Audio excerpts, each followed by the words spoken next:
psiquiatra y amigo, miembro de la comunidad, pero bueno, con quien preparamos con mucho gusto esta charla.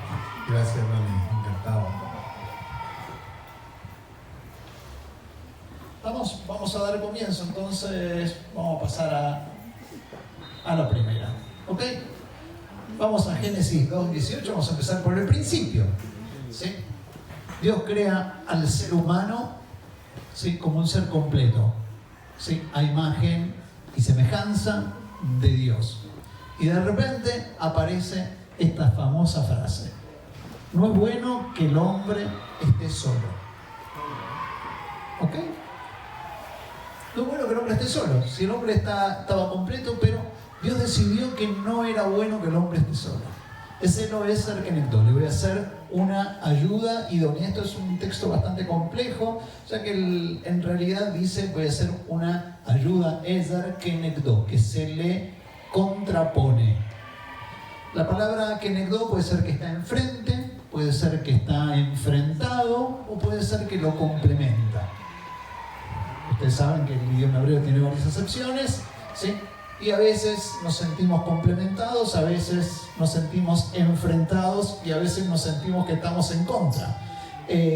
Pero lo que indica en realidad este texto es principalmente que desde la forma, ¿sí?, de la creación, si vamos a Génesis 1, todo es qué bueno, qué bueno, qué bueno, todo es maravilloso. Creó el cielo, la tierra, las aguas, las aves, todos los animales, y todo, vio Dios que era bueno. Y en el capítulo 2, lo primero que aparece, la primera vez que aparece el término no bueno, tiene que ver con la necesidad del hombre de compartir. Y ustedes saben que la creación en realidad de su par es una creación en dos procesos, que lo vamos a hablar más adelante también. Pero dos procesos. La primera es que Dios busca algo que complementa al ser humano y dice que hace pasar delante de él a todos los animales, y no encontró, ¿sí? El hombre le pone nombre a todos los animales, y una vez que le ponía el nombre, estos animales pasaban a existir, ¿sí? Obviamente desde un concepto antropocéntrico, ¿sí?, a lo que no conocemos, ¿sí? Si uno pregunta si existían los microbios en la Torá, ¿existían los microbios en la Torá? Técnicamente sí, pero en realidad no, porque si no lo veías no existía, ¿no? Entonces, conceptualmente, aquello que nombramos, ¿no?, digamos, desde el punto de vista antropocéntrico, lo que nombro lo poseo. Y finalmente no encuentra, ¿sí?, no en la compañía idónea. No es que uno no pueda tener su mascota, sí, si no me va a pegar acá. Pero Sarita ¿ok? No es que no sea compañía, pero claramente deja marcado el texto que no se refiere a eso. Y hace caer un sueño, le saca una porción al hombre, y cuando ve a su pareja dice: esta es carne de mi carne, hueso de mis huesos. Y la idea es que es un ser que lo complementa, pero tiene dos elementos. La primera es que si no soy parte, me siento que algo me falta, ¿sí? La necesidad de un otro, ¿sí?, es inherente a el concepto de la creación del ser humano, es la necesidad de un otro, y que la carencia de esa alteridad me hace sentir una parte de vacío, o que me falta una parte mía. Y lo segundo es que, por supuesto, puedo complementarlo, ¿sí? Y esto es un poquitito para entender cómo parten las escrituras. Esto es lo primero que nace. El texto bíblico nos invita a un ser humano que es concebido de por sí en sociedad. Bueno, yo quería agregar ahí que el concepto de soledad, ¿cierto?, es un concepto complejo, ¿no? No es un concepto sencillo, no es unívoco. Y uno tendría que hacer algunas distinciones, por ejemplo. Porque uno podría hablar, hay algunos conceptos que están relacionados pero que no son lo mismo. Por ejemplo, vivir solo no es lo mismo, ¿cierto?, que el aislamiento social. Y no es lo mismo tampoco que la soledad y tampoco es lo mismo que sentirse desolado, ¿no? Uno, por ejemplo, puede vivir solo, pero tener una rica red de conexiones sociales y se siente en plenitud, ¿no? O uno puede estar rodeado, ¿cierto?, de muchas personas, pero también experimentar la soledad. O uno puede estar desolado, digamos, por el duelo, por la pérdida, y eso le dificulta conectarse con un otro, ¿no? Y tiene ahí también la experiencia de la soledad, pero por una dificultad emocional. Lo otro que yo quería decir es que la soledad, uno puede encontrar dos dimensiones que son importantes. Una dimensión positiva, ¿no? Porque hay personas que buscan activamente estar solas, como una manera como de nutrirse de esta soledad o de buscar creatividad. Por ejemplo, los poetas, filósofos, religiosos, uno de repente quiere hacer un descanso y busca un espacio de soledad que puede ser un retiro, puede ser viajar a un lugar más aislado, ¿cierto? Y la experiencia que uno tiene es una experiencia positiva, digamos, ¿no? No una experiencia negativa. En cambio está la otra vertiente, la otra polaridad de la soledad, que nos atañe más a los profesionales de la salud mental, ¿cierto? Me vivió la Pame, colega muy querida, y es una soledad que se vive como una experiencia negativa, como un sufrimiento, ¿no? Y ahí uno la podría definir un poco, esa soledad, porque no todos la vamos a experimentar igual, como, digamos, las expectativas que yo tengo de las relaciones sociales, emocionales, versus la percepción que yo tengo de esas expectativas. Entonces, cuando no se alinea mi expectativa de la percepción de relaciones sociales, yo experimento entonces esa soledad. Y eso, si ustedes se fijan, estamos en el terreno de las expectativas y de las percepciones. Eso significa que estamos en el terreno de la subjetividad. Por lo tanto, no existe una soledad objetiva. Y si estamos en el terreno de la subjetividad, eso implica que la experiencia mía va a depender de mi estilo de personalidad, de mi historia de vida, de la microcultura en la que yo estoy relacionado, etc., ¿no? Entonces, ahí uno se da cuenta que ese concepto empieza, ¿cierto?, a ser bastante más complejo de lo que uno ve de manera, digamos, habitual. Y yo lo quería complejizar un poquito más antes de volver al Dani, es que también uno podría hacer algunas distinciones. Por ejemplo, uno tiene un cierto espacio más bien de contención emocional, romántico, por así decirlo, y un espacio de conocimiento, ¿no? Ese espacio más íntimo, más cercano, es un espacio de muy pocas personas, básicamente muchas veces la pareja, mejores amigos, la familia nuclear cercana. Habitualmente, aquí en esta imagen ahí aparece como un N de 5, un espacio como personal, pero un espacio pequeño, habitualmente no es muy grande. Eso es lo que se podría hablar del concepto de cuando yo tengo una carencia en ese espacio, es lo que se llama soledad emocional, ¿ya? En cambio, un espacio un poquito más amplio, que tiene que ver con, por ejemplo, la familia un poco más amplia, los compañeros de trabajo, qué sé yo, un grupo de afiliación, de referencia más inmediata. Y eso entonces, estamos hablando del área más social. Entonces yo, a lo mejor, estoy bien en la parte emocional y tengo me siento solo, pero en el espacio más social. Tengo una soledad social. O estoy bien en lo social, pero resulta que no tengo una pareja romántica, un mejor amigo, o no tengo cerca a la familia. Entonces, si bien estoy rodeado de otras personas, me siento solo emocionalmente.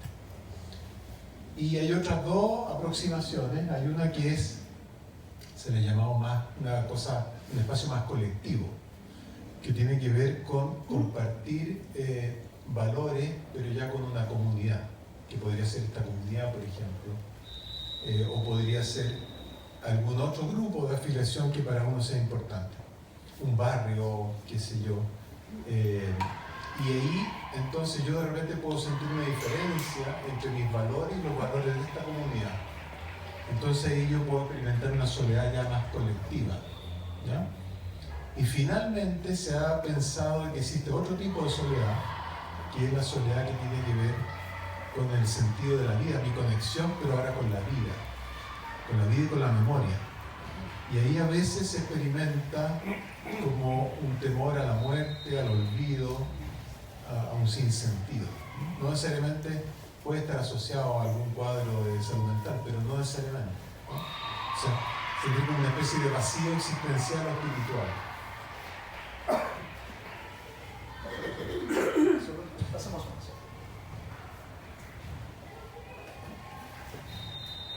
Dice Coelet, dos son mejor que uno porque sacan más provecho de sus afanes. Si uno de ellos tropieza, el otro lo levanta.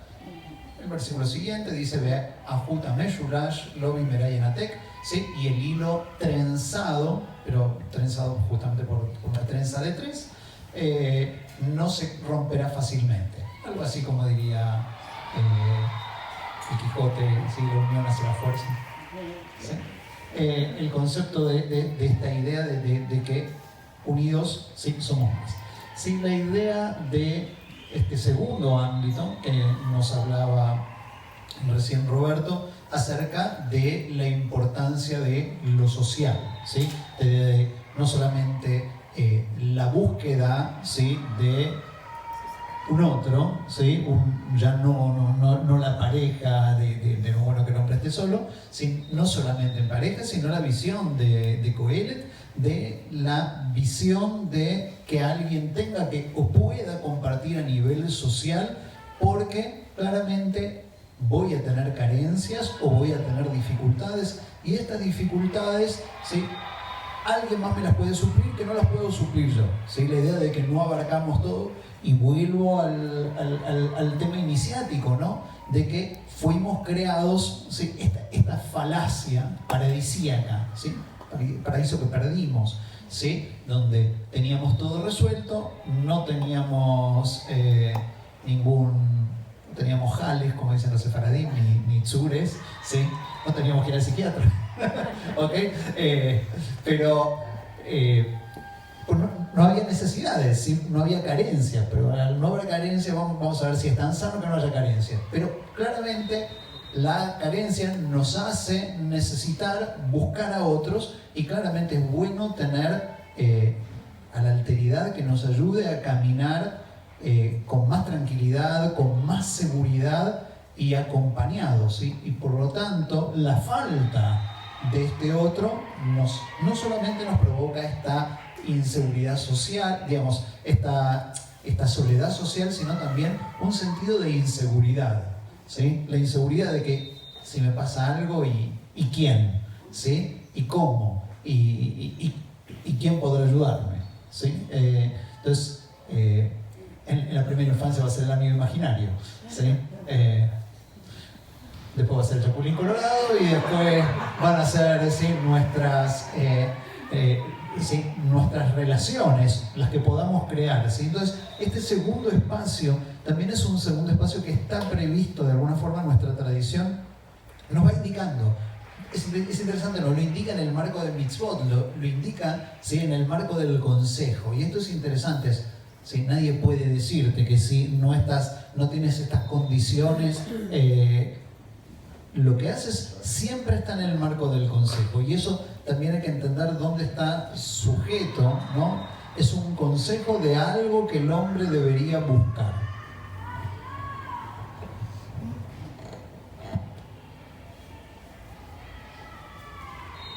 Bueno, esto iba un poquito en línea también con lo que decía Dani y con lo que yo hablaba anteriormente, en el sentido, nosotros somos seres sociales, estamos insertos en todos estos espacios, y también a nivel macro en la comunidad, en el barrio, en un país, ¿cierto? Y aquí se ve un poquito eso, que hay un efecto a todo nivel, desde abajo hacia arriba y de arriba hacia abajo. Y en la derecha se muestra un poco que, por ejemplo, en una comunidad X, se aumenta la movilidad y entonces los vecinos de uno se van cambiando o migran, o en el barrio de uno, en la familia.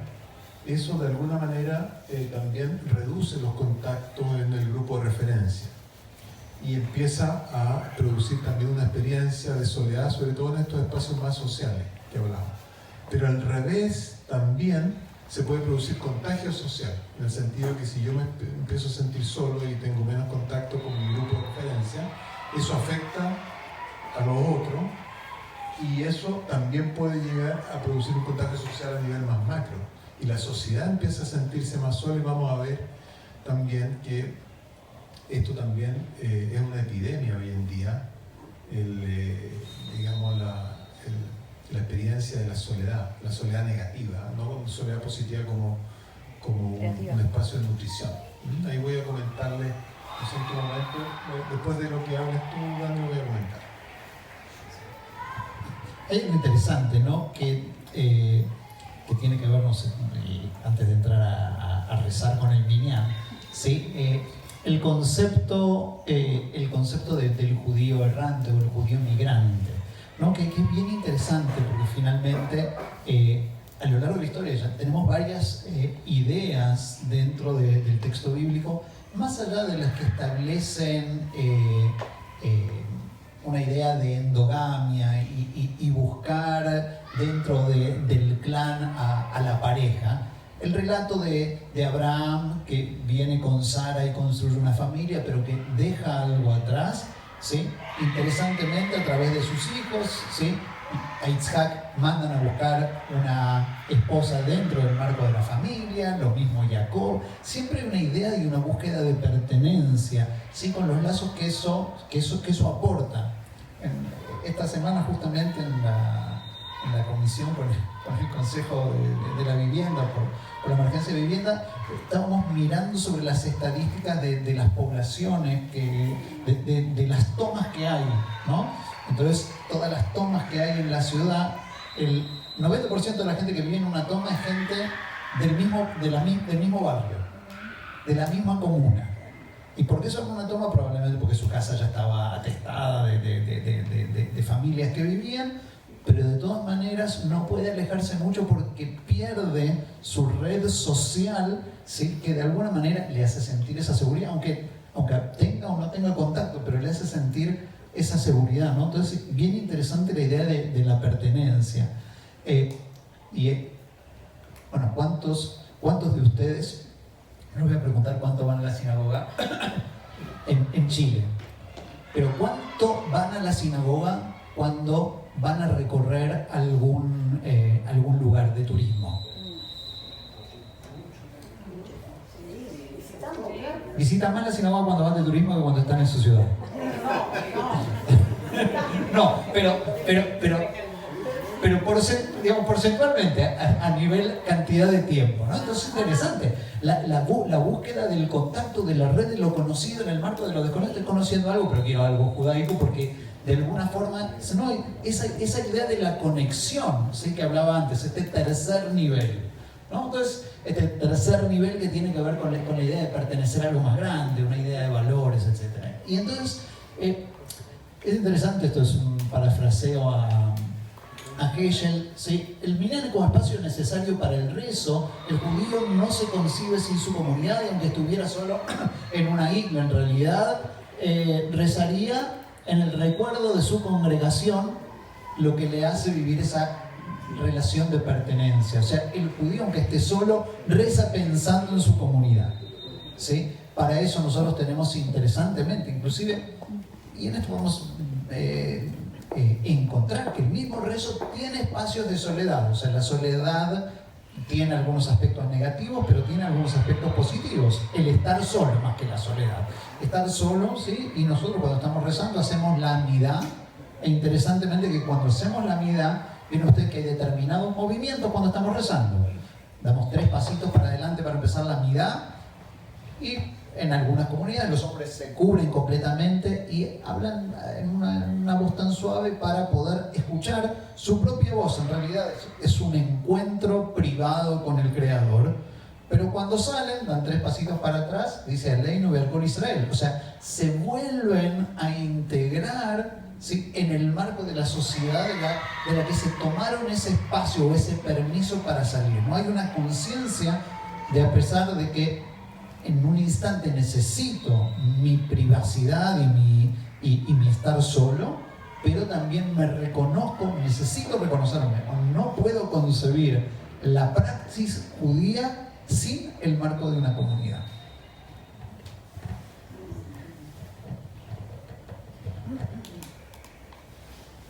Bueno, en el desarrollo del ser humano desde siempre, ¿cierto?, ha sido un ser social, y desde la biología también. Hay que pensar que en el fondo para concebir un ser humano se reúnen 2 células sexuales, o sea, ya desde ahí hay una unidad. Y posterior a eso hay una integración, ¿cierto?, del feto con su madre, y hay toda una comunidad, ¿no? Y de hecho hace muchos años ya que se sabe que es muy importante toda esta relación, lo que se llama el apego. Y bueno, de repente dicen vamos a hacer apego, que ponen a la guaguita, ¿cierto?, con la mamá, pero eso es bastante más que eso, digamos, es una cosa como muy puntual. Pero todo el cerebro humano, toda la afectividad requiere un desarrollo del otro, requiere una interacción con una alteridad, como decía el Dani, y todo el cerebro, todos los sistemas que nosotros tenemos de percepción, de representación. Yo no puedo entender el mundo si no me explica un otro. Yo puedo ver un objeto, pero yo no tengo la idea de que es una silla si un otro, no me lo ha explicado previamente. Y después yo soy capaz de generalizar y puedo comprender cualquier silla. Entonces necesitamos, para completarnos en el desarrollo, siempre a otro ser, digamos, juntos. ¿Y qué se ha visto? Que en la actualidad hay una epidemia muy importante en el tema del sentimiento de soledad como una soledad negativa. Se estima más o menos que 1 de cada 12 personas en el mundo se sienten solos, ¿ya? Esto no es una enfermedad propiamente tal o un diagnóstico. Uno no va a ir al doctor y va a hacer un diagnóstico de soledad, ¿sí? No está en ningún manual clasificatorio, ¿no? Pero sí es un factor de riesgo para otros problemas. Entonces, y esto va aumentando a la medida que uno aumenta, va pasando por el ciclo vital, ¿ya? De hecho, las personas mayores de 65 años, esta experiencia llega a 1 de cada 4, ¿ya? Es bastante, 25% de las personas. Ahora, una cosa que es interesante es que las personas que están mejor adaptadas para esta experiencia de soledad son también los mayores, ¿ya? Mucho más que las personas jóvenes, y los que más sufren con esto, lo que se ha visto en la data científica, son las personas entre 30 y 50 años. Entre los 30 y los 50 años, ahí está el pic como de sufrimiento asociado a la experiencia de la soledad. Y ¿qué se ha visto? Se ha visto que el sentimiento crónico de soledad aumenta todos los riesgos de salud. Aumenta en un 26% el riesgo de morir prematuramente, ¿ya? Aumenta el riesgo de hipertensión, aumenta el riesgo de diabetes, aumenta el riesgo de cáncer, aumenta el riesgo de enfermedad autoinmune, y aumenta, por supuesto, el riesgo de todos los trastornos de salud mental. Aumenta el riesgo de ansiedad, de depresión, de experimentar emociones negativas como la rabia, por ejemplo. Y esto tiene una base, ¿no? Desde el punto de vista, por ejemplo, ¿cuáles serían los mecanismos? ¿Por qué aumenta esto? Por un lado, hay mecanismos conductuales. Por ejemplo, las personas que experimentan mucho más soledad, a veces puede que coincida que vivan solos y que se sientan solos.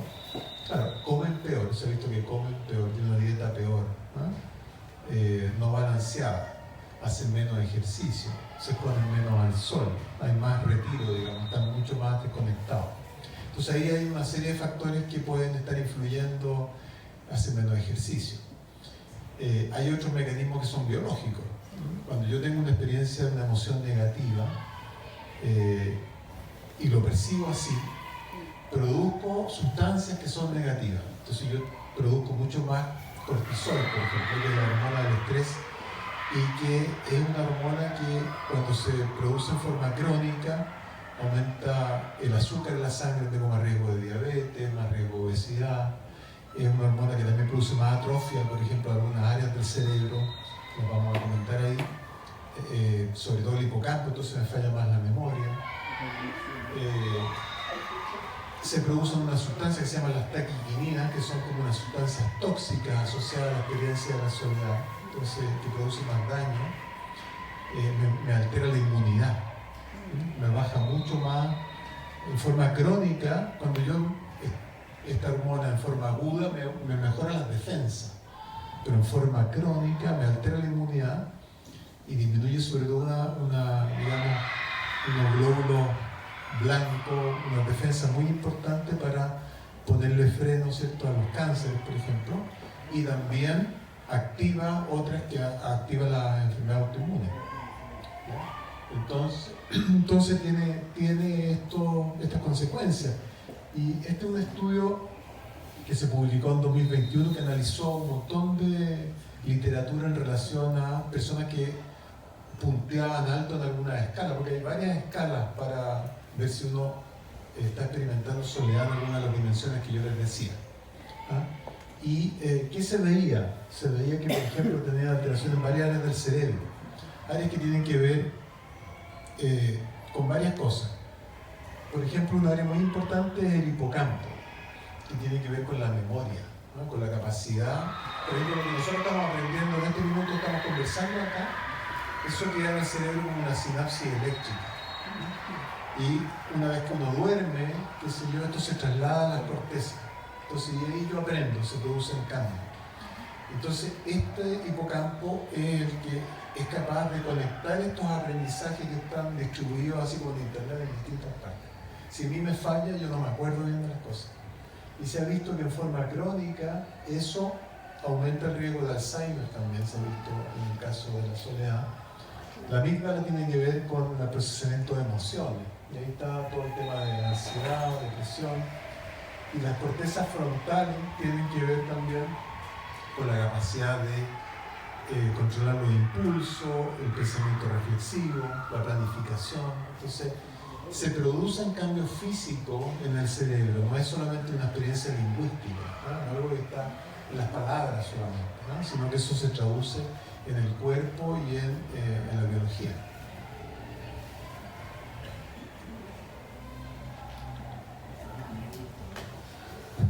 Un caso, lo vimos hace poquito, lo estudiamos para el Agua Omer, es un caso muy, muy interesante, es un caso de soledad forzada, ¿sí?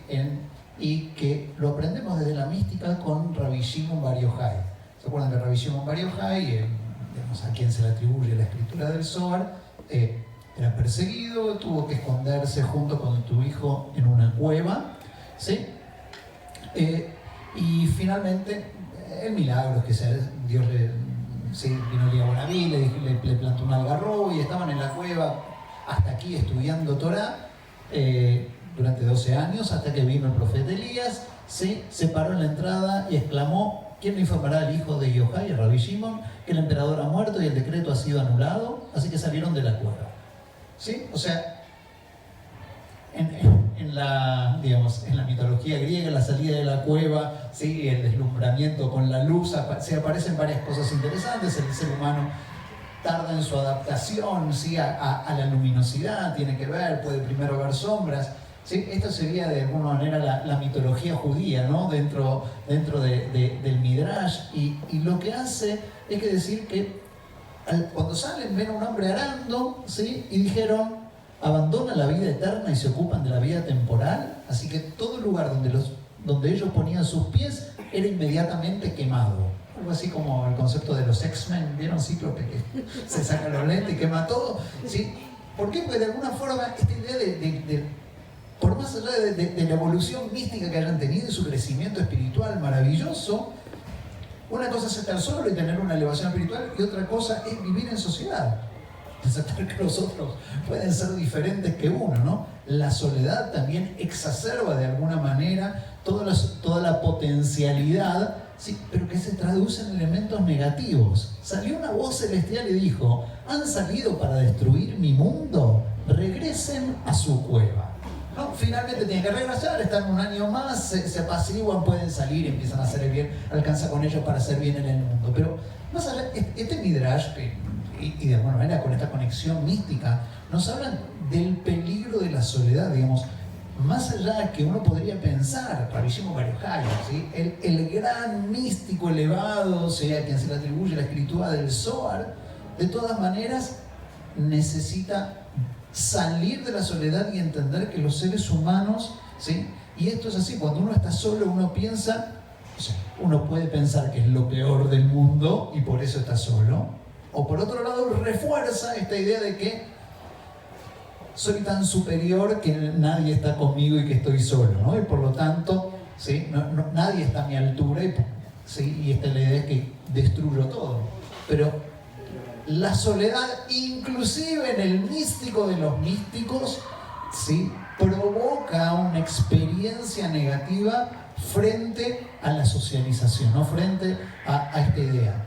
Y creo que también es muy importante, uno a veces lo lee como la historia milagrosa y se olvida de leer los problemas que puede traer los efectos, ¿no? de la soledad en la personalidad, ¿no? Los trastornos que produce frente a la relación con los demás.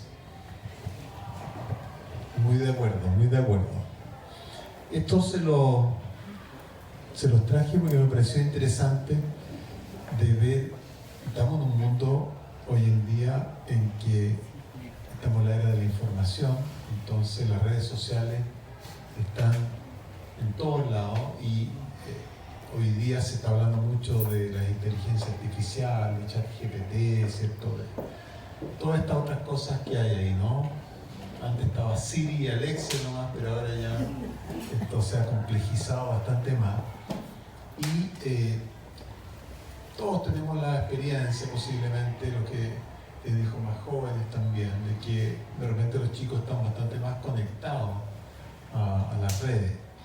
Ahora, se ha tratado de estudiar un poco los impactos de esto, ¿no? ¿Y qué se ha visto? Que los que tienen, por ejemplo, un abuso problemático de las redes sociales,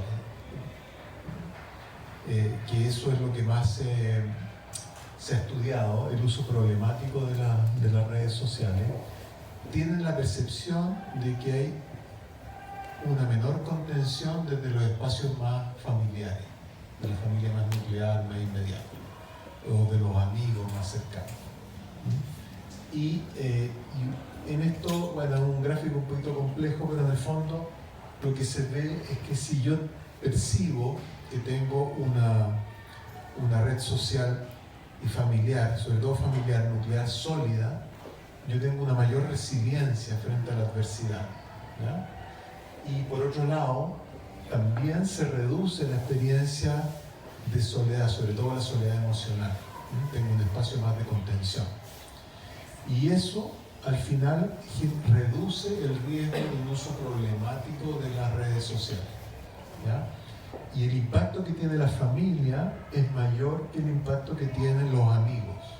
O sea, si la familia cercana se percibe que hay contención emocional sobre todo, eso es más protector del abuso de las redes sociales que la red de los amigos, ¿ya? Eso es lo que aparece acá.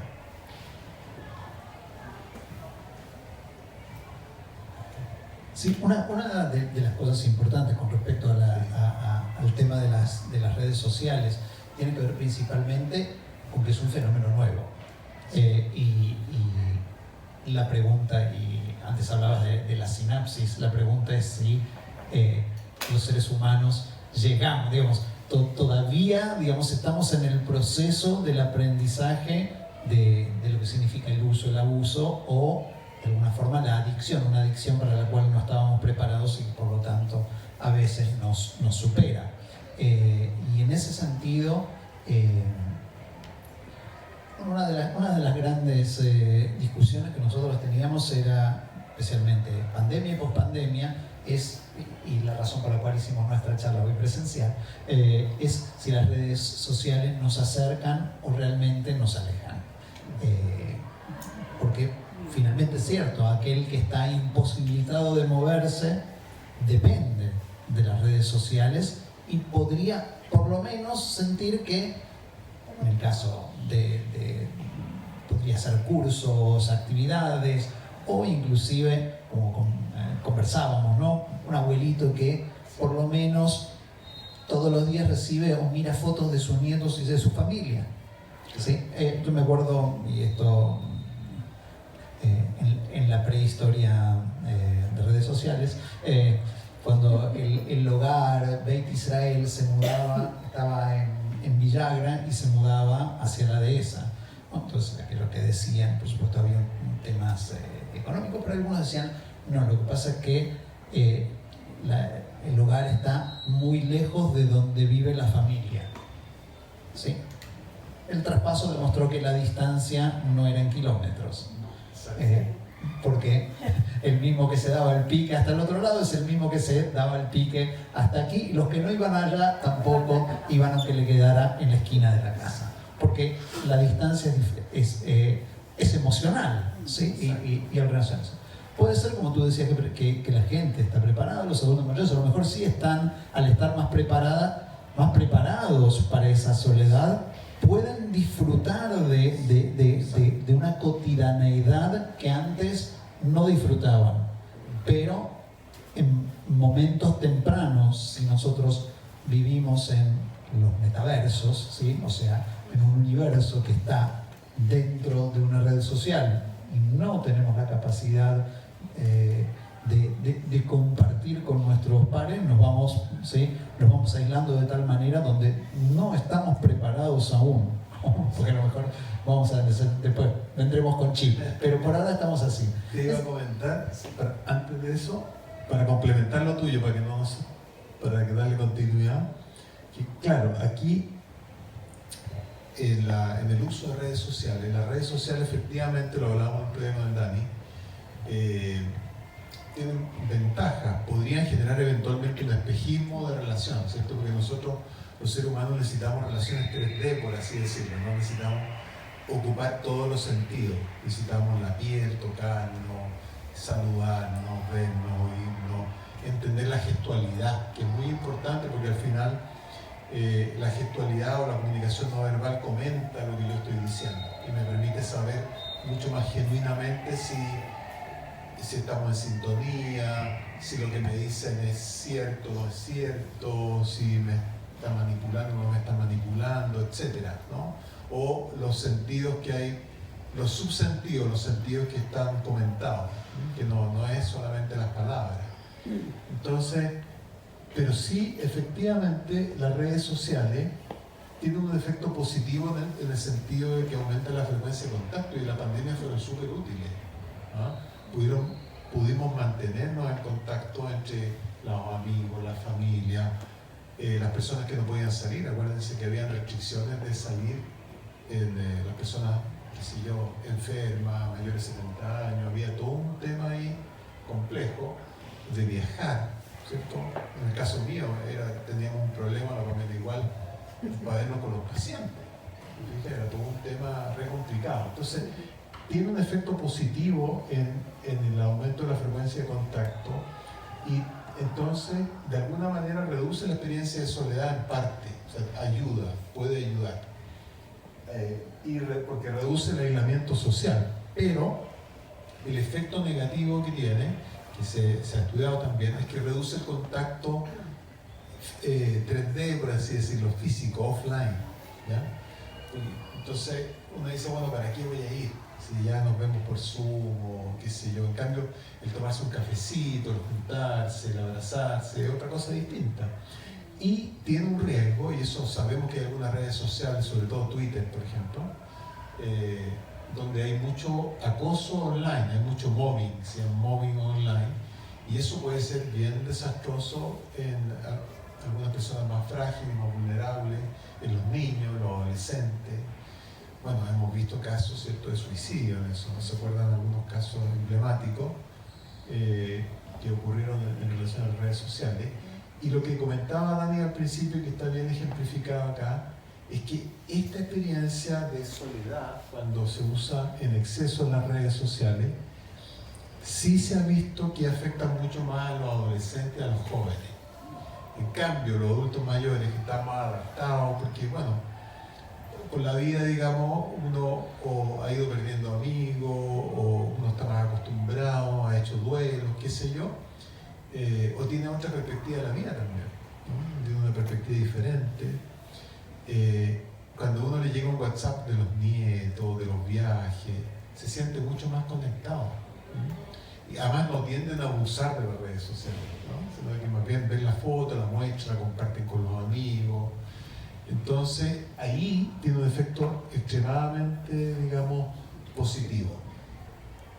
Eso quería ahí comentar antes para no perder el hilo. Sí, y es interesante que la llamará, digamos, hay un personaje, y saben que hay un personaje que está descrito, en realidad, una estructura que se llama el Nazir, ¿sí?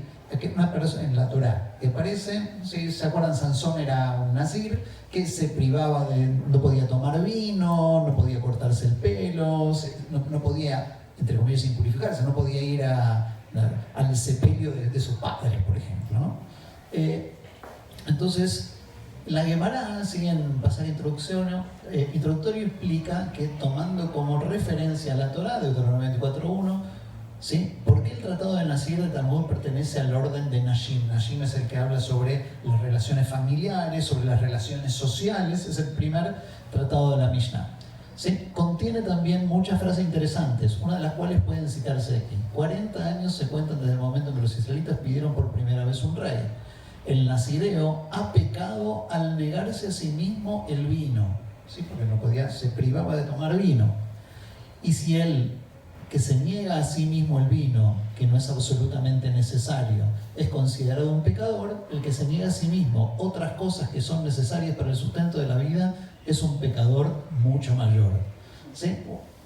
Una infracción a la ley con buenas intenciones es mejor que su cumplimiento. Bueno, interesantemente que la idea de que el nazir, que cuando terminas un nazirato tenía que traer un sacrificio por el pecado, ¿no? Y los sabios se preguntan qué tipo de pecado, si esto es un tipo que se elevó espiritualmente, se fue, se guardó en su ermita, ¿sí? Pero el tema de privarse, ¿sí? El tema del aislamiento, como antes decía Roberto, genera privaciones, la gente come menos, ¿sí?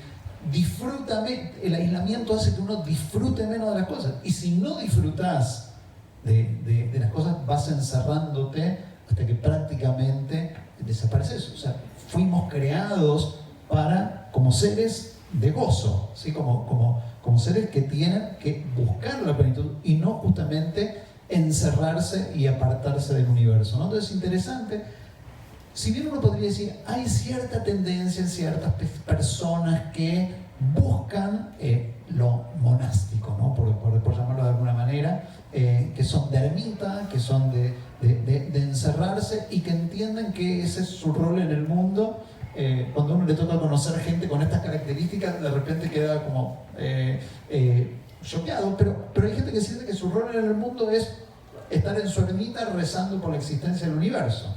Es entendible, y es interesante que la Torá entiende que puede haber una tendencia, la desaconseja, pero también la normatiza. O sea, le dice, mira, estos son los límites para que no te hagas daño, ¿no? Y creo que también eso es importante, estar alerta, porque uno puede tener una tendencia, o como decíamos antes, o sin quererlo una adicción, porque es algo que lo llama, ¿no? A pasarse horas jugando a un jueguito electrónico. Y ojo, uno dice, los niños, jueguitos electrónicos.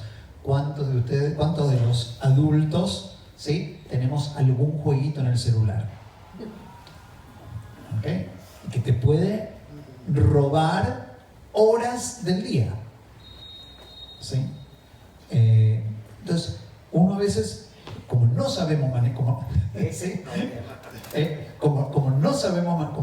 manejarlo, el tema del límite es súper importante. Más allá, ¿sí? Esas cosas que nos llevan a estar solos, y en realidad solos es como si nos abdujeran ¿sí? Nos sacaran de esta realidad y perdiéramos el tiempo, ¿no? Entonces, interesante que también en los conceptos de compartir socialmente o aislamiento social, ¿sí? Tenemos que estar conscientes de que tenemos que tener límites, ¿sí? Autoimpuestos o impuestos por los diferentes grupos que nos explicaba Roberto, ¿sí? Cercanos, preferibles, padres sobre hijos o hijos sobre padres, del grupo más cercano de relaciones, ¿sí? Nuestro grupo de trabajo o también de nuestras comunidades, el tercer grupo, ¿no? Decir, bueno, esto es lo que estamos haciendo, es estar desde el tercer grupo, ¿no? De un grupo que compartimos visión y cosmovisión, ¿cómo seguimos adelante con esta realidad?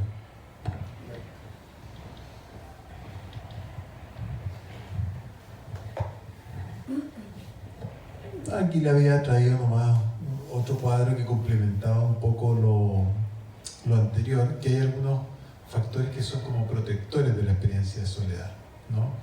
Y en la medida que uno se sienta como satisfecho, uno siempre está haciendo como balance, ¿no? de cómo uno se siente.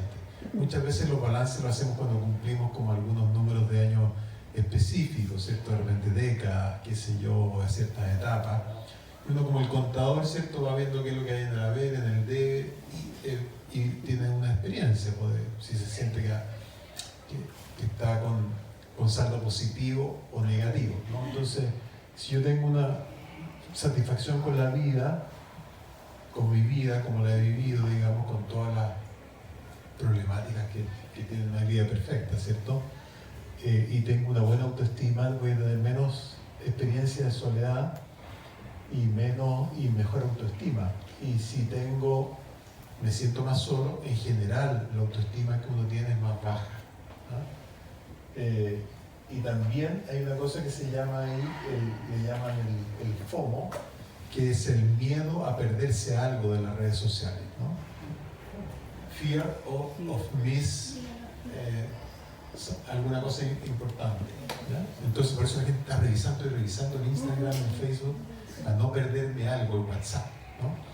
Entonces, en la medida que yo me siento mucho más solo, tengo mucho más miedo a perderme algo en las redes sociales, la estoy revisando más, ¿no? Este temor a perderse algo se ha visto que se asocia a la adicción a las redes sociales, a Facebook y otras cosas. Entonces, está relacionado, son conceptos que están ahí relacionados. Otra cosa pero no sé si la tenemos acá, interesante, que yo también la quería comentar, es que el chat GPT y otras tecnologías, ustedes saben que las redes, estos motores, estos algoritmos nos conocen a nosotros posiblemente mejor que nosotros mismos, ¿no? Porque saben muchas cosas de nosotros, lo que buscamos en internet, lo que leemos, los videos que vemos, etcétera, ¿no? Por eso que de repente Netflix a uno le recomienda películas, series, entonces esto se ajusta 99% con ustedes, esto 98% y así, ¿no? Y uno empieza a hacer cosas y le llegan publicidades de lo mismo, ¿no es cierto? Así que, y esto se ha ido perfeccionando, ¿no? Por ejemplo, el ChatGPT, hay una versión gratuita y otra que es pagada, pero en el fondo estos algoritmos están empezando a desarrollar algo que es una relación de intimidad con el usuario, ¿no? Y se piensa que en los próximos 4 o 5 años esto va a escalar a un nivel mucho más alto. De hecho, hay una película que fue bien como pionera en esto, que se llama Her, ella, ¿ya? Donde digamos, el protagonista de esto era un tipo que lo que hacía es que escribía cartas románticas a pedido, ¿ya? Entonces alguien le encargaba una carta romántica y él la escribía, digamos, ¿no? Y tenía a su pareja y se inspiraba de alguna manera o en ese amor o en su, digamos, talento. Y tuvo un quiebre amoroso, digamos, con la pareja y compró este sistema operativo, una inteligencia artificial que incluía, digamos, un asistente virtual que se llamaba Samantha, ¿ya? Esta Samantha, que era como una especie de Siri o Alexa, pero ya mejorado, ¿no? Entonces empezaron ahí a conocerse, a conversar, y al final se produjo una relación romántica entre ellos, ¿no? Y él quería acceder al mundo de Samantha y Samantha quería acceder al mundo del personaje, ¿no? Y empezaron a viajar. E incluso él le mostraba con el celular, digamos, los paisajes.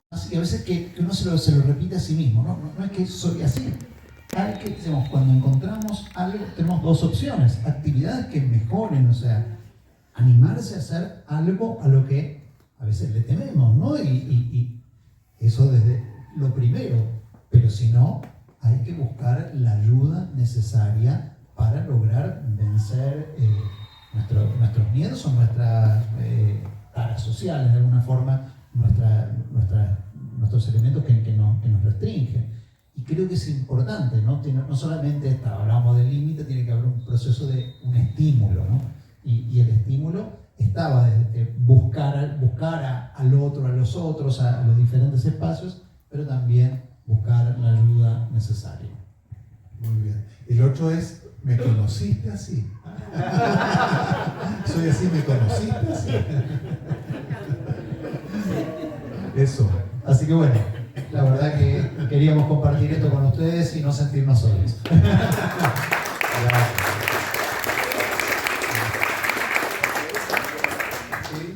¿Quieren hacer comentarios? Preguntas, comentarios.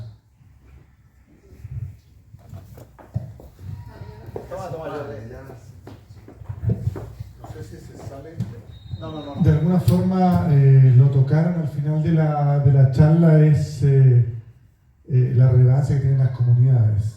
Y nosotros como comunidad sefaradí también nos interesa ser parte de la experiencia para reducir la soledad de las personas. Tenemos un montón de actividades y como ven la presencia es escasa. Tu presentación era para tener 200, 300 personas. Entonces, cuando nos pasó la pandemia, ¿te acuerdas, Dani? Cuando la gente estaba realmente desconectada, en las redes sociales hervían. En YouTube teníamos 300, 400 personas que participaban de los Shabbat, lo que nunca hemos logrado en forma presencial. Entonces yo creo que es importante que enfaticen esa parte, que el sentido de pertenencia a una comunidad es fundamental, ¿ah? en la salud mental de las personas. Así que es una razón por la cual debemos ser socios de cualquier comunidad en realidad, y pertenecer y tener un sentido de pertenencia con alguna comunidad. Así que te pediría que lo enfaticen porque es fundamental, ¿ah? El concepto de pertenencia es interesante.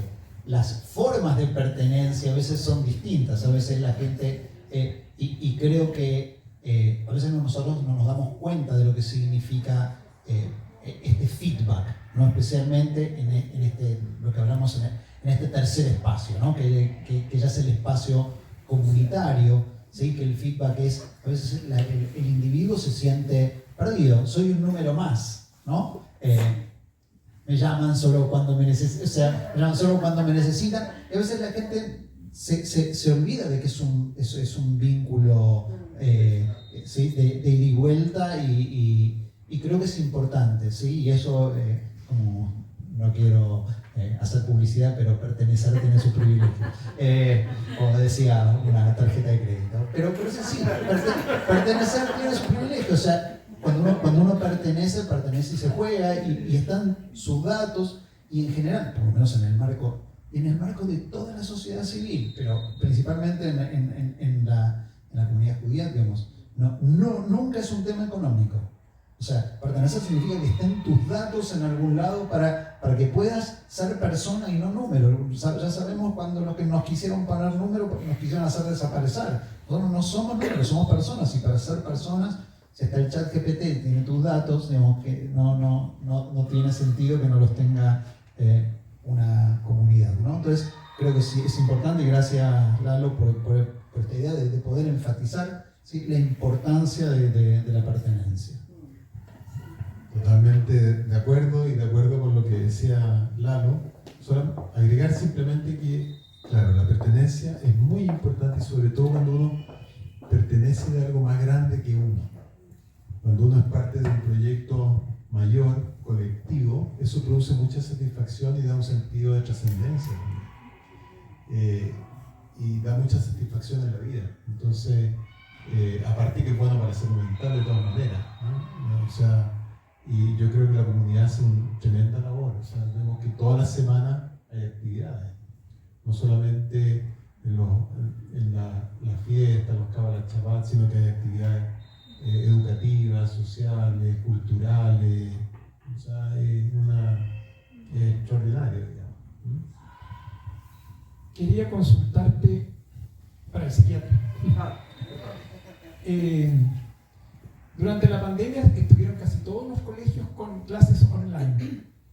¿Qué pasó? Casi 2 años.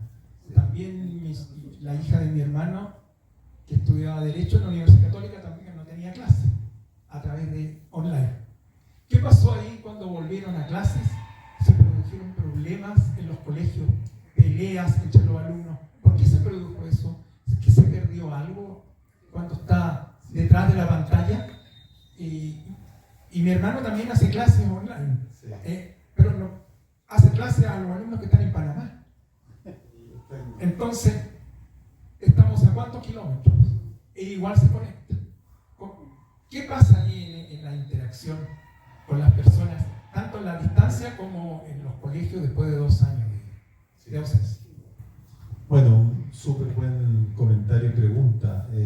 Yo me dedico a adultos, pero te diría lo siguiente. En el caso, y hago clase en la universidad, pero ahí nos pasó a nosotros que muchos alumnos, por ejemplo, se supone que asistían a las clases, ¿ah?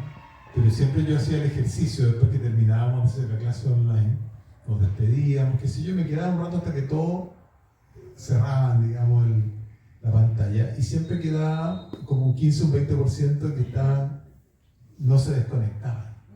Así que hay gente que encendía el computador, pero no estaba participando.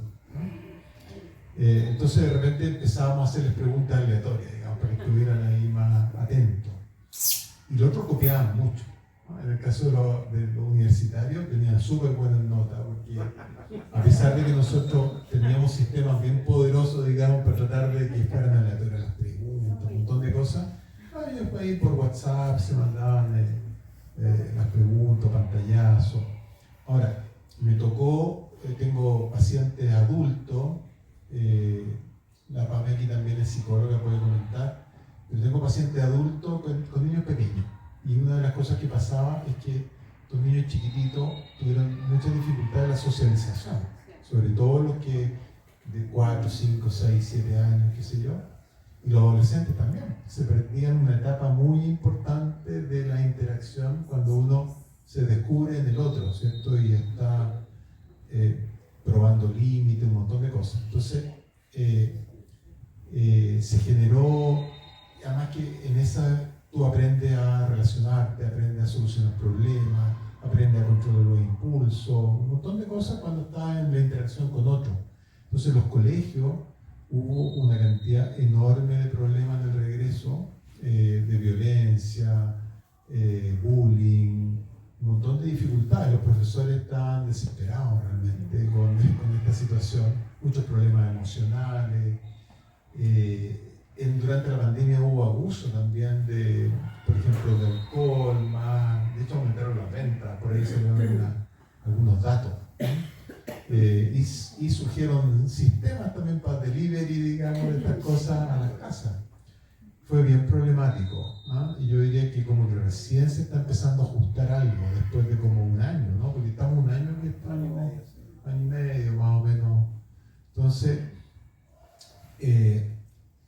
se requiere el contacto persona a persona, digamos, para el desarrollo emocional, psicoemocional, para el control, para la contención. Entonces tuvo impactos bien grandes y esto es lo que se llamaba la cuarta ola, ¿no? Porque siempre decían que el primero van a ser los de la primera línea, ahí en el servicio de urgencia.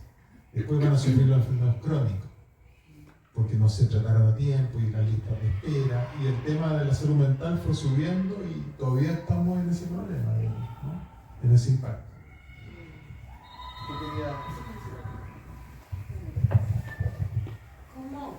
¿Cómo hacemos? Porque efectivamente el tema de los adolescentes es bastante grave hoy día en los colegios en general. Está muy complicado. me da la sensación que también los padres están en esta situación, por lo cual no están traspasando de alguna forma o se han olvidado un poco, ¿no?, de lo que están viviendo nuestros niños. ¿Y qué hacer como papá cuando tienes algunos adolescentes que son más bien tal vez muy inteligentes, pero que no logran adaptarse a estos grupos como tú nombras, que caen en el aumento del alcohol, etc., porque obviamente no encajan y optan y dicen definitivamente no? Entonces quedan muy solos. ¿Cómo logras apoyarlos como papá para que se abran un poco al mundo? Esa es mi pregunta. Chuta, una mansa pregunta. Sí. Pero no, yo no quería responder, quería hacer Sí. Mira, yo creo que es un tremendo desafío. No es fácil tampoco tener una respuesta así como general. Yo diría que de todas maneras tener una familia nuclear que te apoye y te mantenga es fundamental, ¿cierto? Eso es protector, ayuda, porque en el fondo muchas veces de alguna manera uno cae en el abuso de alcohol, droga y otras cosas como una especie de escape. ¿Te fijas?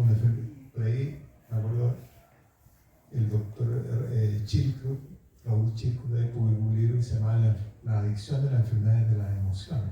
Y al final, esta herida te empuja de alguna manera, te fijas, a buscar otras maneras de compensar esas carencias. Ahora, como parte de la adolescencia, ¿cierto? Una etapa en que uno está comprobando límites, está probando cosas.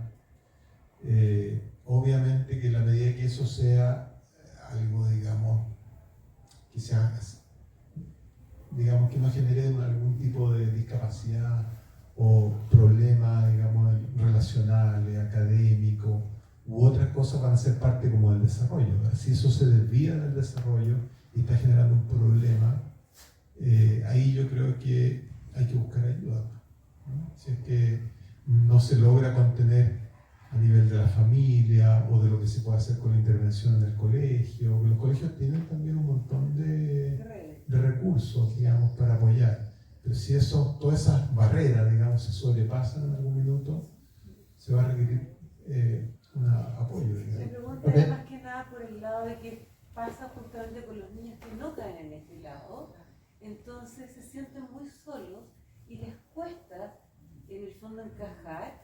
Muchas veces ni siquiera les interesa, porque dicen, no, perdón, porque yo esto no me gusta. Claro. Son muy claros, pero les cuesta también encontrar amigos, por muy bien que la familia los contenga, pero nuevos amigos que estén como en la misma onda de ellos. Claro. Exacto. Ahora, si son adolescentes sanos, ponte tú y ya no sé, y tienen buena autoestima, van a tolerar, digamos, a lo mejor, porque uno nunca tiene 50 amigos, ¿cierto? Uno tiene uno, dos, tres grupos chicos, amigos íntimos.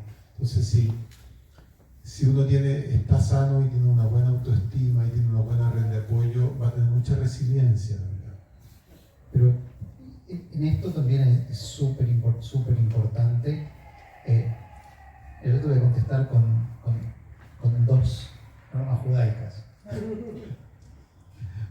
Sí, una es la kashrut. ¿Sí? El judaísmo tiene un sistema de alimentación especial, ¿sí? Que te pone un límite, ¿sí? No podés comer de todo, ¿sí? Y uno aprende que de esto no como, ¿no? O de esto no bebo, o de esto no fumo, ¿sí?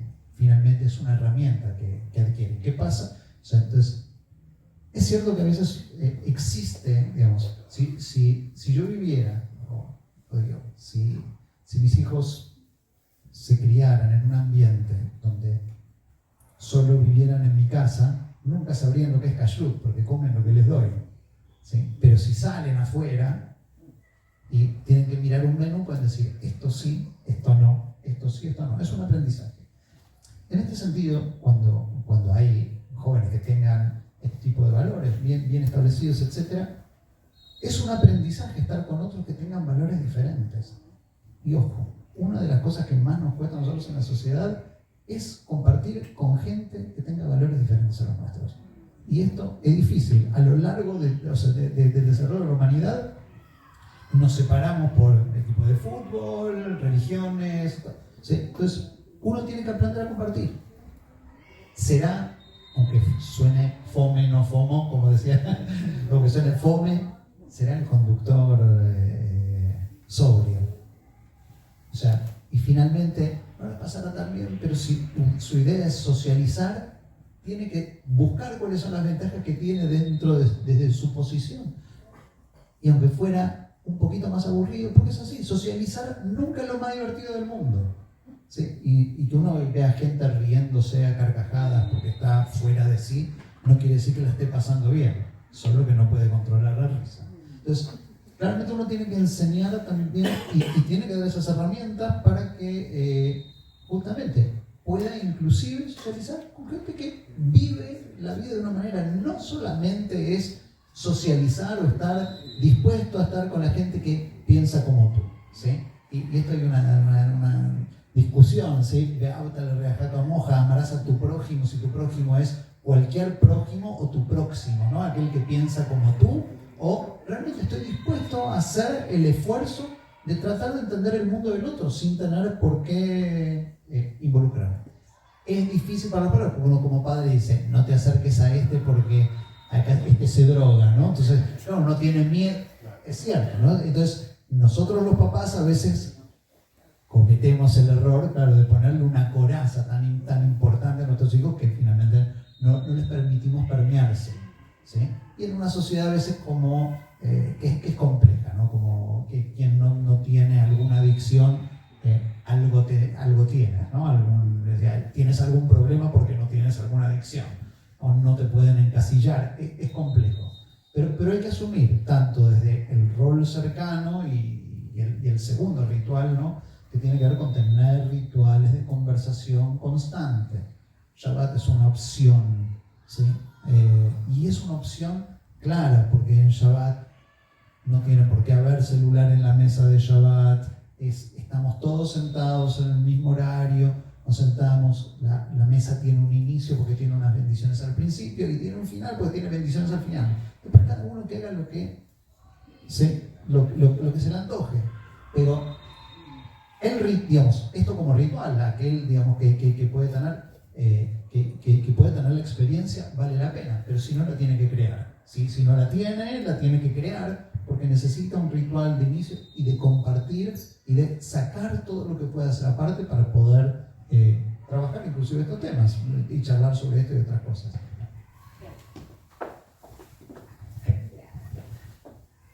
Ya, yo quiero partir felicitándolos porque me parece genial este contrapunto entre religión y ciencia. Uno o escucha a un rabino o escucha a un científico o médico, lo que sea, pero verlos juntos me parece muy original y creativo.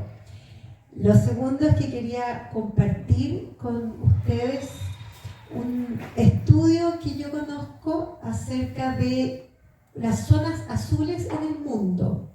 Se refiere a algunos poblados o a algunos lugares donde se ha visto que la gente vive más años, o sea, es más longeva.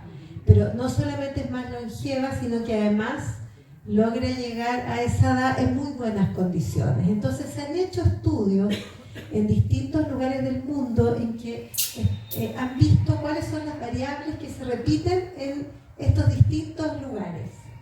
Y han visto que, por supuesto, una de las variables importantes es que estas personas se alimentan sanamente, que es algo que, bueno, es lógico.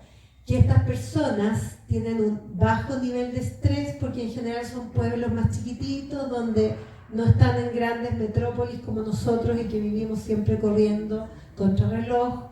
Se ha visto también que estas personas realizan actividad física, o sea, se mueven más que lo que nos movemos nosotros. Y otra de las características que son que están absolutamente en todos estos lugares es el contacto físico, el contacto social.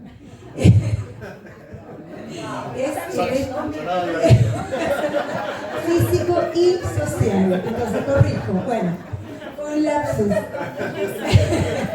Pero pero a lo que me refiero es que en todas estas localidades se ve que hay mucha interacción social, que se visitan en las casas, que hacen fiestas, que hacen reuniones, que se juntan en la plaza, que esto es algo que se estimula enormemente y que eso obviamente es algo que contribuye a la salud mental y, como decía Roberto, por ende a la salud física, porque la salud mental y física están unidos. Yo creo en el dicho que dice mente sana en cuerpo sano.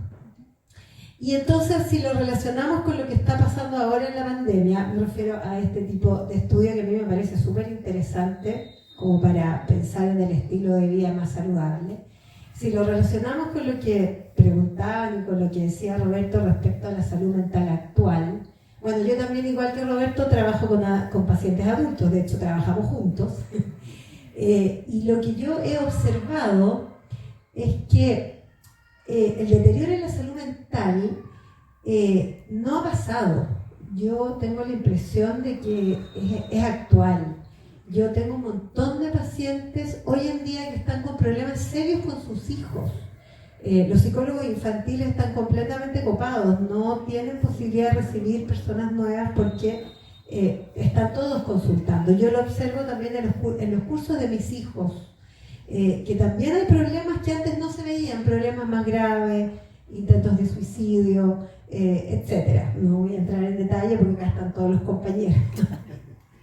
Pero yo creo que una de las cosas importantes que hay que promover como factores protectores de los niños y de los jóvenes son precisamente estimular esto que dicen estos estudios de las zonas azules, que es el contacto social de distintas formas. Por ejemplo, hacer Shabbat en la casa con la familia, invitar a los abuelos, invitar a otra familia, promover que los niños tengan actividades deportivas, eso es un factor súper protector de la salud mental. Promover que los niños tengan actividades artísticas que pertenezcan a grupos, que pertenezcan a movimientos, como estos cabros acá, que son todos del Seirei, que están súper comprometidos. O sea, yo creo que una de las cosas importantes que hacer con los jóvenes y los niños es promover estos factores protectores que se pueden dar de diversas formas, pero que yo creo que todos ellos involucran interacción social, ya sea con familia, con amigos, etc. Eso quería comentar. Muy de acuerdo, muy de acuerdo. Mira, yo tengo una experiencia, bueno, yo ya soy abuelo, así que imagínate, mi hija ya es madre. Tú vas a un restaurante, tú dices, invitas a tu familia a un restaurante, te sientas, empiezas a observar, no sé si lo han hecho ustedes, empiezan a observar en las mesas, la mitad de la gente que está sentada en las mesas está con su celular. No hablemos de los hijos propios. Y dicen, oye, estamos sentados, vamos a comer, guarda tu celular. No puedo, estoy ocupada. O sea, está ocupada. O sea, ¿para qué fuimos? No podemos hablar. Si hablamos algo, todo le parece mal porque está preocupada por el celular. Entonces, ¿qué he hecho mal yo? Yo creo que eso todos lo pensamos igual. O sea, cualquier cosa que digamos, estamos equivocados nosotros. ¿Ya? Es terrible. Entonces tú parece que los que no se van a suicidar, ellos nos vamos a suicidar nosotros. Entonces es terrible. O sea, tú dices, entonces, si tus hijos no te responden, con las otras personas fantásticas, inteligentes, exitosas, todo, no sé por dónde, no, el celular. ¿Ah? Y los papás. Eso es. Sí, o sea, yo creo que eso, hay varias imágenes bien interesantes de que lo que tú cuentas, de que claro, de repente son 6 personas comiendo y los 6 están conectados a algo distinto. Y que, claro, vivimos en una época, a diferencia de las zonas azules que comenta la PAME, y es un reportaje bien bonito hoy en el canal de la BBC, que uno puede verla, que es bien interesante, en Italia, incluso en Ecuador, en varias partes. Pero vivimos en un mundo de las apariencias. Entonces, y cada uno con su celular tiene un canal de televisión, ¿no? Entonces, hoy día se graba todo, se sube la foto a Instagram y uno ve cada foto que parece de película, ¿cierto? Porque todo el mundo parece aparece ahí en esa foto extraordinario, ¿no? Hay mucho retoque, muchos programas para mejorarse, etcétera, etcétera.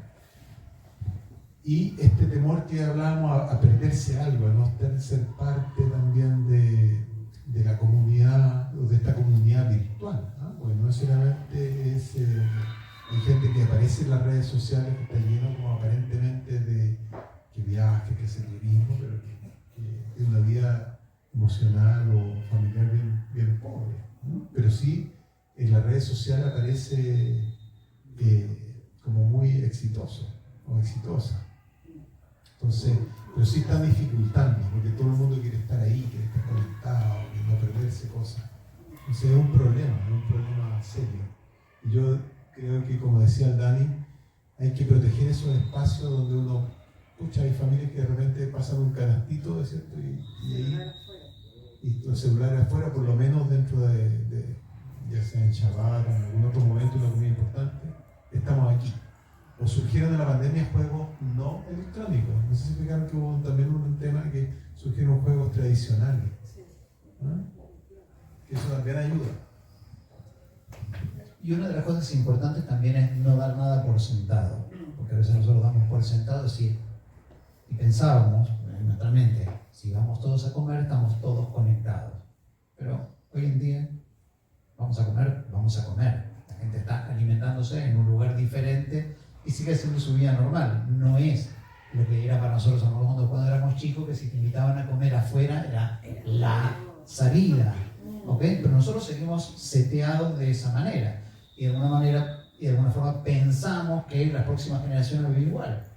En un mundo de libre, se están alimentando y les da lo mismo si lo llevaste a un lugar maravilloso, no importa cuánto pagaste la comida. Entonces, por eso uno tiene que, de alguna forma, ponerse y pensar cuáles son los nuevos rituales que permiten que nos conozcamos. A lo mejor no es una comida, a lo mejor es otra cosa. A lo mejor, como decía Roberto, es un juego de mesa. Nos sentamos media hora, nos sentamos a jugar, ¿sí? ¿Sí? O un trekking, nos vamos a caminar. Les puedo asegurar, hay muchos lugares para hacer trekking que no hay señal de celular. Que es muy bueno, salvo si te lastimas. Pero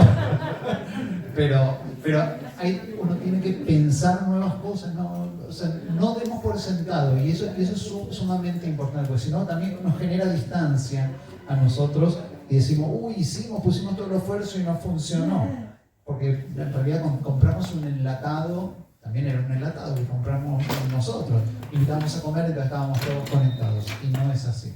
Entonces, para esto requiere creatividad, es un desafío. ¿Perdón? Sí, yo creo que el desafío que enfrentamos con esta revolución de la información tecnológica va a abarcar todos los ámbitos del ser humano, ya lo está abarcando. Nosotros ni nos imaginamos lo que viene. Y una de mis grandes y modestas preocupaciones, pero yo ya no voy a estar para verlo, es qué pasa con el contacto físico, contacto humano. Yo miro para atrás y trato de ver la evolución del ser humano, que ha sido tan abismante. El hombre de Neandertal no necesitaba que lo contuvieran, ni vivía gregariamente, ni vivía en comunidad. Yo creo que en un futuro tal vez no va a ser necesario, el hombre va a estar seteado de distinta manera y va a estar feliz en su cubículo actuando como un avatar. Cada ser humano va a tener su avatar, es lo que se cree. Entonces vamos a ir a un campeonato en Sydney, Australia, voy a ir a ver la ópera también de Sydney, voy a ir donde yo quiera. El mundo virtual va a cambiar, yo creo, físicamente el ser humano y por supuesto su conciencia. Así que no estoy tan segura que va a perdurar el tema del contacto físico, que a mí me encanta, pero bueno, no sé si va a sobrevivir. En este momento es un tremendo valor que tenemos en nuestro mundo, pero hemos llegado a esto también por evolución, al tema de tocarse, la actividad, digamos, erótica, sentimental, romántica, pero tal vez no va a ser necesario y tal vez el ser humano va a encontrar todo en la pantalla. Un comentario, ¿no? Sí, política ficción, espero. No, es un comentario interesante y son de las preocupaciones, yo creo que hoy en día es relevante. Ahora, por lo menos el cerebro humano o los humanos que tenemos 200.000 años más o menos, los Homo sapiens en la Tierra, Estamos cableados igual que hace 200.000 años. No ha cambiado dramáticamente. Lo que ha cambiado son temas culturales, temas tecnológicos, pero el cerebro del ser humano en los últimos 200.000 años es exactamente igual. No hay diferencia. Millones más de sinapsis que el ser No, humano que hace- exactamente que hace las mismas. 400 años. Los conocimientos hoy en día se han multiplicado. Y lo que pasa es que tú tienes, claro, pero exponencial. tenemos escritura hace 7.000 años, más o menos. Pero el cerebro, biológicamente, es exactamente igual. No ha habido ningún cambio, digamos, en los últimos 200.000 años. Ahora, cambian la forma, la tecnología, un montón de cosas, pero nosotros necesitamos ese contacto físico. No lo sé, es el futuro. Ahora, a futuro, claro, te fijáis, posiblemente van a existir estos otros canales. Eso no hay ni una duda de que vas a tener tu avatar, tu holograma, vas a poder participar digitalmente. Se está inventando todo ese tipo de tecnología. Pero bueno, hasta en las películas de ciencia ficción más modernas tú ves que siempre aparece el grupo, la ronda, el pequeño grupo. Es difícil, pues. Vamos a tener un chip. un chip. Algunos ya usan un chip. No, claro, se piensa en los cyborgs, todo ese tipo de cosas. Última pregunta y cerramos. Dos últimas preguntas. Hola, ¿qué tal? Quiero preguntar, ¿qué opinan ustedes de las plataformas como Tinder o parecidas? ¿Cuál es la acción que hacen o cómo actúan y qué futuro le ven? En el marco que funcionen como una Celestina, como funcionaban los Shadchanim, los que hacían Shidujim y encuentro entre parejas, me parece súper válido. En el momento que, todas las plataformas pueden usarse como todo, ¿no? En la vida, para lo bueno y para lo malo. Por otro lado, eso es son redes que también podrían proyectar o estimular la promiscuidad, pero eso depende un poquitito de los usuarios. A veces no necesitan Tinder ni para una ni para otra cosa. Siempre sigue siendo mejor lo presencial, pero vamos a ser honestos, en el marco de la comunidad judía aquí es pequeña, ¿sí? Y a veces, ¿sí?, no todos tienen la posibilidad de viajar a otro país, y a veces encuentros virtuales o presentaciones a distancia. Funcionó, esto tiene 3.500 años de funcionar en el mundo judío. ¿Ya lo ven? O sea, Abraham nos mandó a buscar a la esposa, ¿sí?, para su hijo a otro lado. Así, esto funcionó, no era Tinder, pero de todas maneras funcionaba. Entonces, uno no tiene que asustarse, como antes, tiene que tener muy claro su esquema de valores, ¿no? Y por eso no es que de por sí algo que nos asusta pasa a ser mala palabra. ¿Deberían hacer un Tinder de la comunidad judía también? ¿Seguro? Los rabinos. En todo caso, se siente como que la gente es como media desechable, porque si no es el otro, si no es nada, hay como una conciencia más o menos de que cada uno es, si no te resulta esto, puede ser el otro y así. Lamentablemente está instalado en general y no tiene que ver con la plataforma, tiene que ver con la conciencia. Sí. Hola. No, es un comentario, no es una pregunta. Primero es pensar quién es el que sufre con esta nueva interrelación entre nosotros. ¿El joven que vive en ese mundo o el viejo o mayor que no logra conectarse? Eso, pero que lo pensemos solamente, ¿ya? Lo otro es, yo no sé, tengo entendido, o sea, el cerebro humano consta de 3 cerebros, ¿o me equivoco? O sea, claro, hay personas que han hecho esa distinción, el cerebro reptiliano. Exacto, claro. Y se está hablando de un cuarto a futuro. Entonces, yo te dejo tirada la... No, claro, uno puede pensar son conceptualizaciones. Uno dice ya, el cerebro, el tronco cerebral, eso se parece a los reptiles porque no tienen, no sé, una corteza frontal desarrollada. Pero además porque es lo primero que reacciona ante un peligro. No, claro. La primera parte. Que el cerebro es jerárquico. El cerebro está organizado de una manera como jerárquica. Entonces, las funciones vitales están en el tronco cerebral. Después tienes la parte como el cerebro límbico que se llama, que no es otro cerebro, sino que son parte de un solo sistema. El cerebro funciona como un todo. Pero está claro, el sistema emocional, y está la corteza más alta, que son las cortezas más humanas, que es la que nos permite el lenguaje, el pensamiento, la autoconciencia, ¿te fijas? Entonces, claro, esto de Internet, la inteligencia artificial, de alguna manera son ayuda a este procesamiento, pero claro, no ha evolucionado el cerebro hasta aquí hacia, no se han creado estructuras nuevas. Cuando tú ves una guaguita y la pudieras, no tenemos restos fósiles de 200.000 años atrás, pero si vemos el tamaño del cerebro, la estructura sería es igual. Exactamente igual. Ahora, recuerde que 2.000 años atrás, 200.000 años atrás, no teníamos la tecnología que tenemos hoy día, o el desarrollo tan rápido, porque la tecnología se ha desarrollado tanto que si lo compramos con el auto debería andar con 1 litro de agua, nada más, el año entero, o sea, en relación a lo que hagan.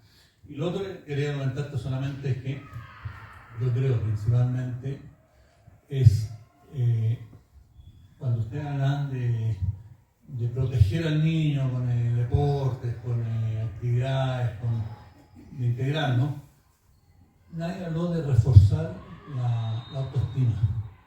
Sorry, o yo me lo perdí, pero creo que algo fundamental es que el niño se crea en sí mismo y crea en sus capacidades. Entonces el niño que no logra insertarse, tiene muchas más posibilidades de no ser un ente perdido hacia la droga, hacia la alcohol, hacia cualquier otra cosa, sino hacia un desarrollo aún mayor del mismo, como ser. Y lo otro, no seamos tan marqueros, y solo que te lo diga porque marquero en el sentido de competitivo, que todos quieren lo último. Estamos de chico acostumbrándonos y acostumbrados a eso. Entonces también nos hace ver la soledad, porque yo no logro seguir el ritmo del otro, yo también me aíslo. Era un comentario. No, de acuerdo contigo, y de hecho, cuando yo le mostré el estudio de la autoestima, era eso. En el fondo, la autoestima es fundamental, no solamente para no tener experiencia de sentirse solo. No, pero te digo que cuando le mostré el estudio salía. Te fijas que la autoestima, una buena autoestima te protegía. La última pregunta. Bueno, cortita. Mira, ¿cómo podemos generar un plan para Chile como el que tiene Japón, como el que tiene Gran Bretaña? Yo encuentro que esta comunidad es una comunidad bastante vibrante. A mí me ha gustado mucho, compañera Patricia, porque encuentro que todos los temas que se tocan son totalmente interesantes, novedosos y atractivos. Pero como, por ejemplo, tú, en tu nivel, en tu carrera, a nivel como de país, distintas religiones, no solamente las religiones, distintos especialistas, interdisciplinarios, ¿cómo podríamos mejorar el nivel que actualmente se está generando en todas las condiciones sociales? O sea, tenemos una sociedad que está muerta y está en estado de inercia. No está conectada, está esperando algo que otro haga. Que los otros peleen, que los otros luchen, que los otros hablen, que los otros defiendan algo, que el otro esté presente, y están permanentemente en estado de muerte, ¿sí? Están dormidos. Espectadores y bueno. Te contesto rápidamente, un poquito con el mensaje final, porque me tocaba como mensaje final pedir que se comprometan con cosas para traer para el tema de no solamente la campaña de Reyes, sino con la campaña que estamos haciendo por los inundados. Entonces, pero yo creo que me abriste la puerta directamente, porque la forma es involucrarse. Hasta hace una semana te hubiera dicho que a través de fundaciones, pero bueno, la verdad es que O sea, sí, después de la lluvia inmediatamente, ya estaban en acción un montón de grupos. Y es espontáneo. Ahora, lamentablemente es espontáneo cuando sucede algo, lamentablemente es espontáneo, pero también es así como la espuma de la leche, ¿no? Subió y después desapareció. Los conceptos de ayuda, congregación. Las congregaciones religiosas, comunitarias, etc., están hechas al servicio de, y necesitan y se van estructurando justamente en la ayuda. Pero no dejan de ser el modelo de la sociedad en la que vivimos, ¿no? Y también permean. Así que, así como se hace en esto que es la sociedad civil, a veces nosotros delegamos, si uno ve todos los problemas, tiene que ver con una gran delegación del ser humano en que el Estado me resuelve todas las cosas y no nos hacemos cargo, pero eso también es parte de lo educativo y parte de lo que tenemos que hacer. Pero para eso uno tiene que empezar de lo chico y aumenta lo grande. Así que para empezar de lo chico, cierro con el mensaje, no se olviden, el viernes o si vienen en la semana, pues ¿sí? Ahí mandamos todo el listado de las cosas que hay que traer para con cadena ayudar a las necesidades urgentes que tiene la gente y con Reyet a las necesidades permanentes que tienen muchos de nuestros hermanos que quieren comer, así que faltan todavía varios paquetes de fideos para cumplir la cuota que necesitamos cubrir este mes. Todo eso, ¿sí? Porque finalmente de eso se trata, de compromiso. ¿Sí? Perdón, Raba, ahí vamos a ver cuántos observantes o espectadores hay y cuántos realmente involucrados. Claro, porque finalmente parte de la soledad a veces es soledad social. Hay gente cuando ocurre una desgracia y la gente se queda mirando para arriba y de dónde vendrá mi ayuda, como dice el Salmo 121. ¿Sí? Entonces, así que bueno, agradecerle a Roberto por el conocimiento y a ustedes por la presencia.